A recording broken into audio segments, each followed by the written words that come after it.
This is the Pierre Burton Show. Bruce Lee, Mandarin Superstar, production 1892, recording December 9th, 1971, in Hong Kong.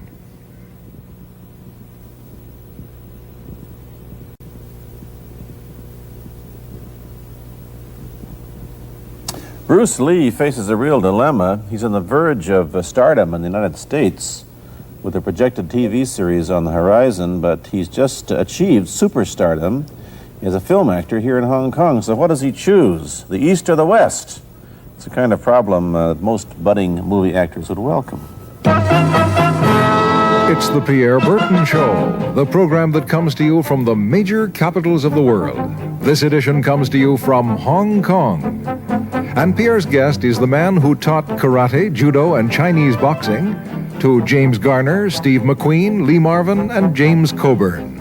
The newest Mandarin superstar, known in the West for his appearances in Batman, The Green Hornet, Ironside, and Longstreet. His name is Bruce Lee, and he doesn't even speak Mandarin. And here's Pierre. Well, how can you play in Mandarin movies if you don't even speak Mandarin? How do you do that? Well, first of all, I speak only Cantonese. Yeah. So, I mean, there is quite a difference as far as pronunciation and things like that go. So somebody else's voice is used, right? For Definitely, you? definitely. You just make the words. Doesn't that sound strange when you go to the movies, especially in Hong Kong, in your own town, and you see yourself with somebody else's voice? Well, not really, you see, because most of the Mandarin pictures done here are dubbed anyway. They're dubbed anyway? Anyway, I mean, disregard. I mean, they shoot without sound. So it doesn't, make any difference. Your lips never quite make the right words, do they? Well, that's where the difficulty lies, you see. I mean, in order to, because the Cantonese have a different way of saying things, different from the Mandarin. Yeah. So I have to find like something similar to that and keep a kind of a feeling going behind that. Something that matching the Mandarin deal. Like the Does old it silent sound complicated? days. Like the old silent days. But I gather in the movies made here, the dialogue is pretty stilted anyway. Yeah, I agree with you. I mean, see, to me, a motion picture is motion. Yeah. I mean, you got to keep the dialogue down to the minimum. Did you look at many Mandarin movies before you started playing in the first one? Yes. What did you think of them when you saw them?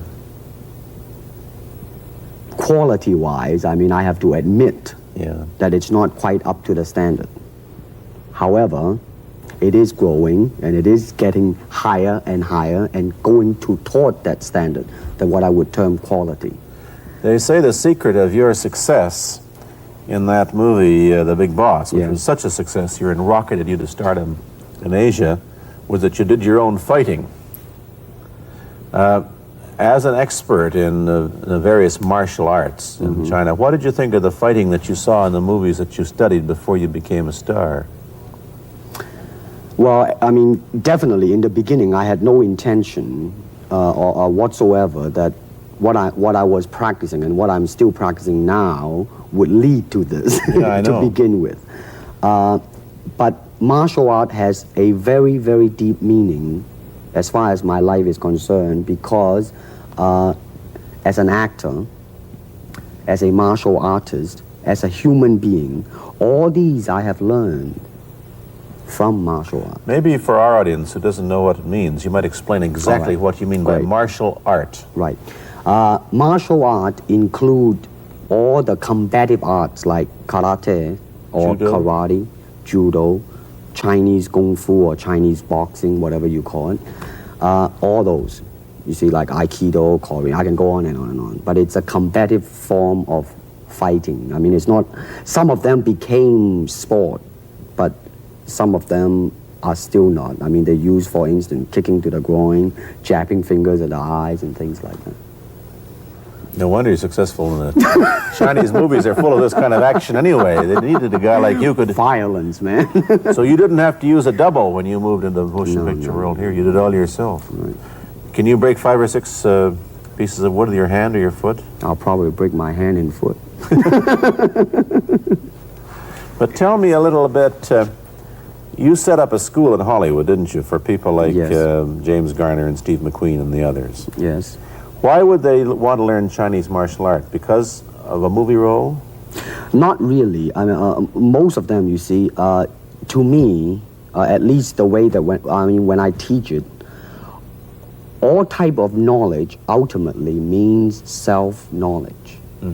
So therefore, they are coming in to, and ask me to teach them not so much of how to defend themselves or how to do somebody in. Rather, they want to learn to express themselves through some movement, be it anger, be it determination, or whatsoever. So in other words, what I'm saying, therefore, is that he is paying me to show him in combative form the art of expressing the human body. Which is acting, in a sense, isn't it? Well, or it would be a useful tool for an actor to have. It's, it might sound too philosophical, but it's unacting acting or acting unacting. If You've lost me. I have, right? So what I'm saying, actually, you see, it's a combination of both. Here it is the natural instinct, and here is control. You are to combine the two in harmony. Not, if you have one to the extreme, you will be very unscientific. If you have another to the extreme, you become all of a sudden a mechanical man, no longer a human being. So it is a successful combination of both. So therefore, it is not only, therefore it's not pure naturalness or unnaturalness. The ideal is unnatural naturalness or natural unnaturalness. Yin yang, eh? Right, man, that's it. One of your students, James Coburn, played in a movie called Iron Man Flint, in which he used karate. Is that what he learned from you? He learned it after. Oh, he went yeah. After he played in Iron Man. Right. You see, actually, I do not teach, karate because I do not believe in styles anymore. I do not believe that there is such thing as like Chinese way of fighting or the Japanese way of fighting or whatever way of fighting, because unless human beings have 3 arms and 4 legs, we will have a different form of fighting. But basically, we have only 2 hands and 2 feet. So styles tends to not only separate man, because they have their own doctrines, and then the doctrine became the gospel truth, that you cannot change, But if you do not have styles, if you just say, well, here I am, as a human being, how can I express myself totally and completely? Now, that way, you won't create a style, because style is a crystallization, that way, it's a process of continuing growth. You talk about Chinese boxing. How does it differ from, say, our kind of boxing? Well, first, we use the feet. That's and then we use the elbow.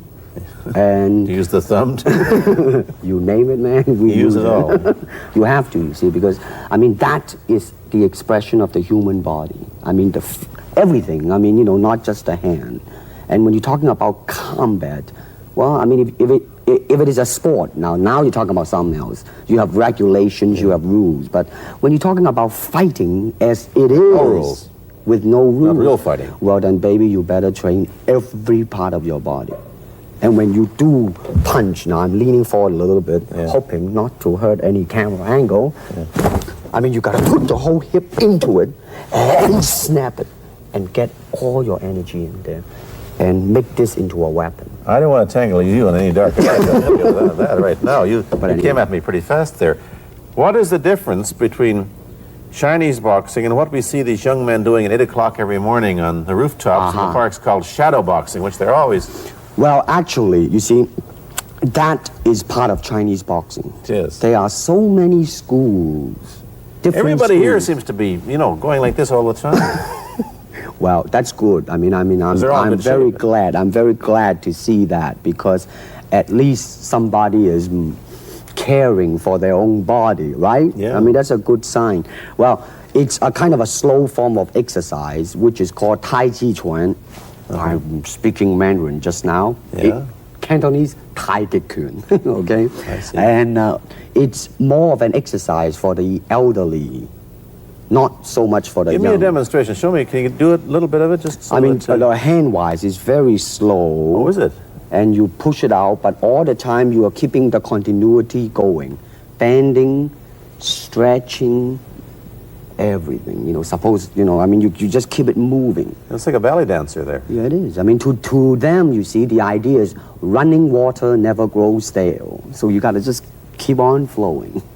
Of all your students, famous, James Garner, Steve McQueen, Lee Marvin, James Coburn, Roman Polanski, which was the best? Who adapted best to this Oriental form of exercise and defense? Well, depending, okay? Now, as a fighter, Steve McQueen, now, he is good in that department because that son of a gun got the toughness in him. Yeah. You see it on the screen. He would say, all right, baby, here I am, man. And he'll do it. Yeah. Now, James Coburn is a peace-loving man. Yeah, I met him. Right? You've met him. He's really, really nice. Super mellow and all that. Now, he appreciates the philosophical part of it. Therefore, his understanding of it is deeper than Steve. So it's really hard to say. You see what I'm saying now? I see. It's different. So that's, depending on what you see in it. Interesting that we don't, in our world, and haven't since the days of the Greeks who did, combined philosophy and art with sport. But quite clearly, the Oriental attitude is that the three are facets of the same things. Man, listen, you see, really, to me, ultimately, martial art means honestly expressing yourself. Now, it is very difficult to do. It is easy for me to put on a show and be cocky and be flooded with a cocky feeling and then feel like pretty cool and all that. Or I can make all kinds of phony things, you see what I mean? Blinded by it. Or I can show you some really fancy movement. But to express oneself honestly, not lying to oneself, and to express myself honestly, now that, my friend, is very hard to do. And you have to train. You have to keep your reflexes so that when you want it, it's there. When you want to move, you're moving. And when you move, you are determined to move. Not taking 1 inch, not anything less than that. If I want to punch, I'm going to do it, man, and I'm going to do it, you see. So that is the type of thing you have to train yourself into it, to become one with the, you think? Yeah, this is very un-Western, this attitude. I want to ask you about your movie and TV career, but first we'll take a break. Then I'll be back with Bruce Lee. I've been talking to Bruce Lee mainly about the Chinese martial arts, which include things like Chinese boxing, karate, and judo, which is what he taught when he was in Hollywood. After he left the University of Washington, where he studied, of all things, philosophy, if you can believe that. He did, but that perhaps you understand why the two go together from the first half of this program. And you can perhaps understand how he got into films. He knew a lot of actors, but I'm told that you got the job on the Green Hornet, where you played Cato the chauffeur, mainly because you're the only Chinese-looking guy who could pronounce the name of the leading character, Britt Reed. I meant that as a joke, of course. And it's a heck of a name, man. Yeah. Every time I said it at that time, I was super conscious. Really now, that's another interesting thing, huh? Let's say if you learn to speak Chinese. Yeah. And it's it's not difficult to learn and speak the word. The hard thing, the difficult thing, it's behind what is the meaning, what brought on the expression and feelings behind those words. Like when I first arrived in the United States, and I look at a Caucasian, and I really would not know whether he was putting me on or is he really angry, because we have different way of reacting to it. See, those are the difficult things, you see. It's almost as if you came upon a strange race where a smile didn't mean what it does to us. In fact, a smile doesn't always mean the same, does it? Of course not. Yeah, I just thought of that. Tell me about the big break when you played in Longstreet. I must tell the audience that that's it. Bruce Lee had a bit part or a supporting role in the Longstreet series, and this had an enormous effect on the audience. What was it? Well, you see, the title of that particular episode of Longstreet is called The Way of the Intercepting Fist.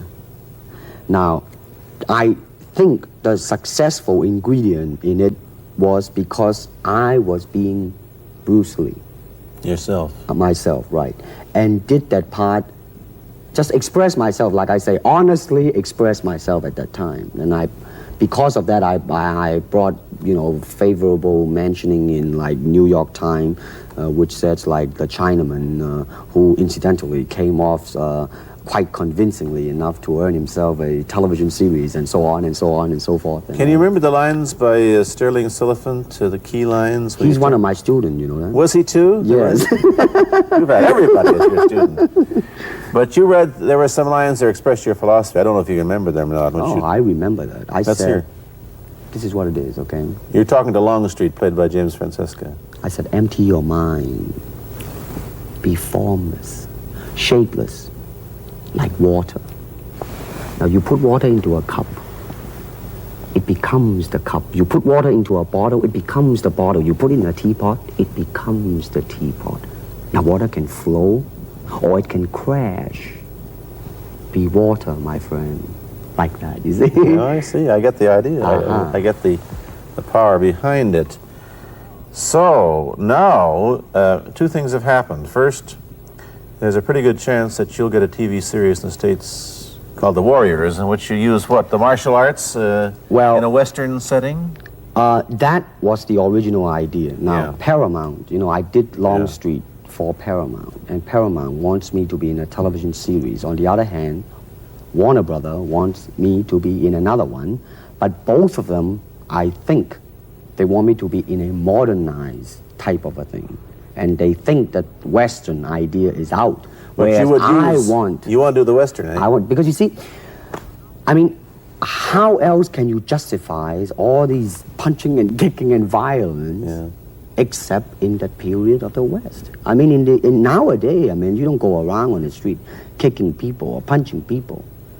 Because if you do, that's it. I mean, I don't care how good you are, But this is true also of the Chinese dramas, which are mainly costume dramas. They're all full of blood and gore over here. You mean here? Yeah. Well, unfortunately, you see, I hope that the picture I am in would either explain why the violence was done, whether right or wrong or whatnot. But unfortunately, pictures, most of them here, are done mainly just for the sake of violence. You know what I mean? Like, fighting for 30 minutes, get stabbed 50 times. Well, I'm fascinated. Let me give you your microphone back.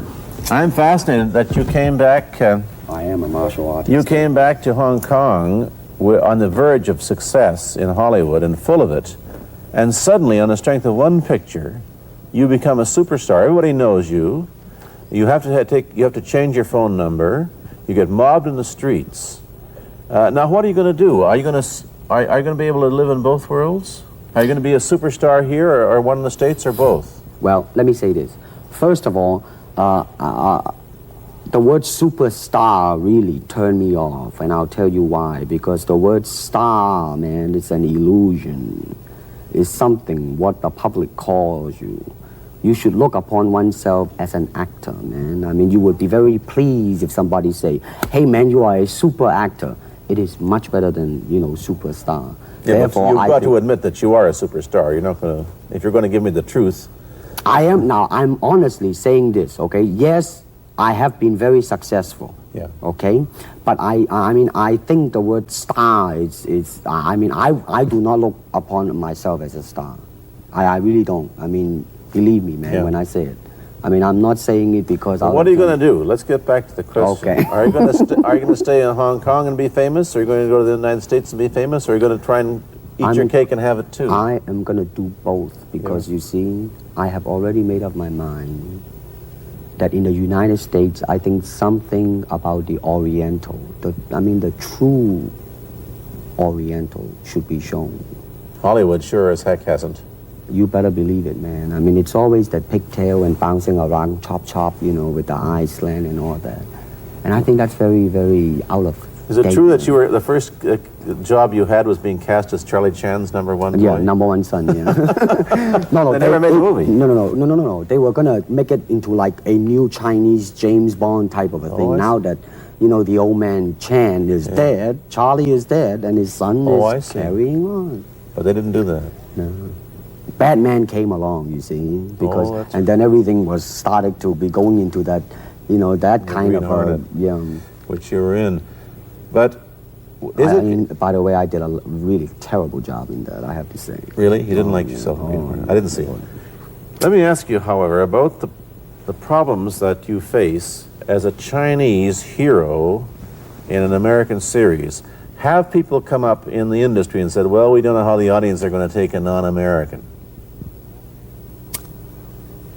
Well, such question has been raised. In fact, it is being discussed, and that is why The Warrior is not going to be on. I see. You see, because unfortunately, such thing does exist in this world, you see, like, I don't know, certain part of the country, right? Where, like, they think that business-wise, it's a risk. And I don't blame them, I mean, in the same way, it's like in Hong Kong, if a foreigner come and became a star, if I were the man with the money, I probably would have my own worry of whether or not the acceptance would be there. But that's all right, because if you honestly express yourself, it doesn't matter, see? Because are you, how about the other side of the coin? Is it possible that you are, I mean, you're fairly hip and fairly Americanized. Are you too Western for Oriental audiences, do you think? Oh man, like, how? I have been criticized for that. You have, eh? Oh, yes, definitely. So. Well, let me say this. When I do the Chinese film, I'll try my best not to be as American as I, you know, have been adjusted to for the last 12 years in the States. But when I go back to the States, it seems to be the other way around. You know what I mean? You're too exotic, eh? Yeah, man. I mean, they're trying to get me to do too many things that are really for the sake of being exotic. You understand what I'm trying to say? Oh, sure. So it's really, I mean, it's when you live in both worlds, it brings its problems as well as its advantages, and you've got both.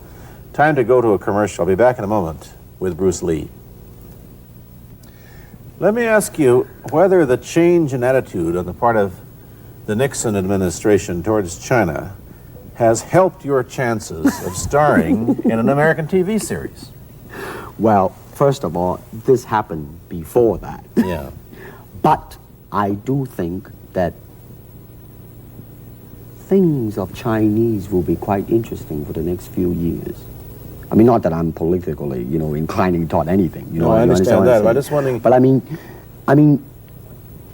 once the opening of China, you know, I mean, that it will bring more understanding. Yeah. More things that are, hey, like different, you know? And maybe in the contrast of comparison, some new thing might grow. So therefore, I mean, it's a very rich period to be in. I mean, like, if I were born, let's say, 40 years ago. Yeah.